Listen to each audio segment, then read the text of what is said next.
খেলাধুলায় বারে বল, মাদক ছেড়ে খেলতে চল, এই স্লোগানে অত্যন্ত জাঁকজমকপূর্ণ আয়োজনে চাঁদপুরের মতলব উত্তর উপজেলার Ghasirchar Kishor cup football tournament 2025-এর সিজন 1 মেগা ফাইনাল খেলা অনুষ্ঠিত হয়েছে।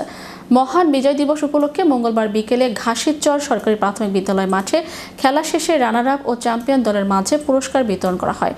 টুর্নামেন্ট আয়োজন করে ঘাসিরচর প্রবাসী ও যুব সমাজ। ফাইনাল খেলায় সুপার 7 বনাম ইয়ংস্টার একাদশ অংশগ্রহণ করে। 60 মিনিটের খেলায় 1-1 গোলে ড্র হয়। পরে ট্রাইব্রেকারে 5-6 গোলের ব্যবধানে সুপার 7কে হারিয়ে ইয়ংস্টার দল চ্যাম্পিয়ন হয়। খেলায় সভাপতিত্ব করেন বীর মুক্তিযোদ্ধা আলহাজ মোহাম্মদ গোলাম মোস্তফা সরকার মন্টু, বীর মুক্তিযোদ্ধা আলহাজ মোহাম্মদ মুজাফফর হোসেন। মাস্টারের পক্ষে খেলা উদ্বোধন করেন বিশিষ্ট শিল্পপতি ও সমাজসেবক রাশেদুল হাসান চাঁদ। হাজার হাজার দর্শক শ্রোতা উপস্থিত হয়ে খেলা উপভোগ করেন। উক্ত খেলাটি আয়োজন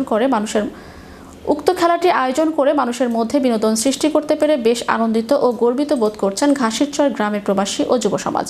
উপস্থিত অতিথিবৃন্দ বলেন, মাদক সমাজের একটি অভিশাপ। এই খেলা আয়োজনের মধ্য দিয়ে যুব সমাজ মাদক ও সামাজিক অপরাধ থেকে দূরে থাকবে। এ ধরনের সুন্দর খেলাধুলা আয়োজন অব্যাহত রাখার আহ্বান জানান বক্তারা। পরে রানার আপ ও চ্যাম্পিয়ন দলের মাঝে পুরস্কার তুলে দেন আমন্ত্রিত অতিথিবৃন্দ।